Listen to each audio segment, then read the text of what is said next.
আছি, ওকে নিয়েই চলে যাবো। আরে হ্যাঁ কাকু, এই আমি কেবলই ফাটাকে খেতে দিয়ে আসলাম। তুমি যখন চলে এসছো তাহলে চলো 2 পিস মাংস খেয়ে ফাটাকে নিয়ে চলে যাবে।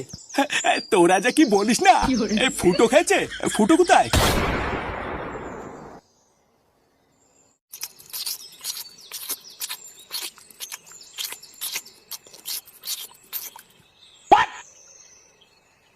না, মারা বললাম একটু মাংস নিয়ে আসতে, আর কোনো চোদনার কোনো পাত্তাই নেই।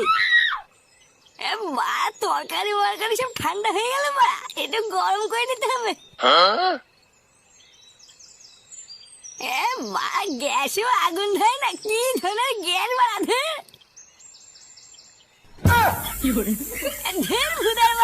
ভাবছি তো গরম গরম মাংস খাবো, সে লেওড়া আগুনও ধরে না। বা কি জ্বালা রে, এবার যে ভুদা কি দিয়ে মারটা খায়।